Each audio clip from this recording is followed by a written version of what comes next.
Pinipilit daw talaga niya, kaso nga lang, sobrang sikip. Wow naman! Napaltusan na nga daw yung dulo What?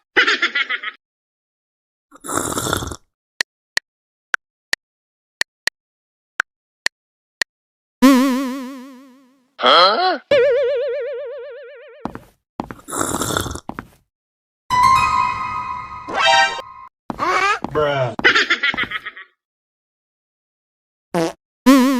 Mahal, ano yung nabasa ko dyan sa cellphone mo? Anong nabasa? Nabasa ko dyan, sabi nung kachat mo. Hindi umubra try ko na lang ulit bukas. What? Ano yun? Ha? Wala na yun. Anong wala? May ibang lalaki kang kinatagpo kahapon, no? Meron, pero wala yun. Hanap na lang ulit ako ng iba bukas.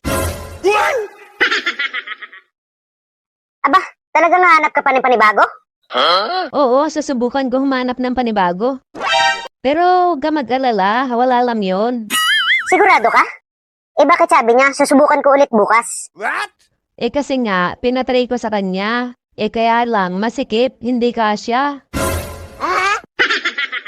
Sobrang laki kasi nung sa kanya. Wow naman! Kapag pinilit, baka mawasak.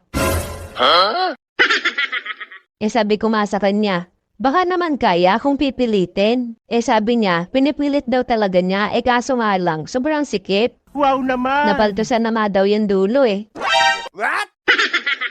Pero okay lang yun, baka mamaya isipin mo niloloko kita ha. Paano hindi ko iisipin? Kasi nga, di ba, hindi naman natuloy kasi hindi nga kasya. Pag pinilit naman at nawasak, sayang naman. Baka hindi mo na magamit kung sakali. Paano naman kasi? Size 12 ba naman yung panya? Ikaw ba, gagamitin mo pa kahit wasak na? Depende sa kung ano yung nawasak. Pero kung walang-wala na, bakit hindi ko pagtsatsagaan?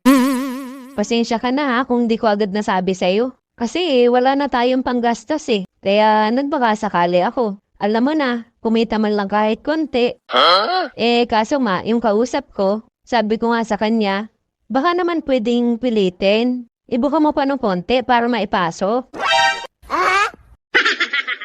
Kaya lang, hindi daw talaga kaya. Hindi pa daw niya na ipapasok lahat nasasaktan na siya. Walang hiya ka talaga? Para lang sa pera, pagpapalit mo yung pagkababae mo? Anong pagkababaeng pinagsasabi mo? Hindi ko binibenta pagkababae ko, no? Anong binibenta mo? Ano pa, di yung isang sapatos mo na hindi mo na sinusuot? Binibenta ko sa kanya kaso malaki yung paa niya. Ayun ba? Bakit naman hindi mo agad sinabi? Hindi ka naman kasi nagtanong. Ang dumi ng utak mo no? Tuhan kita dyan Sorry.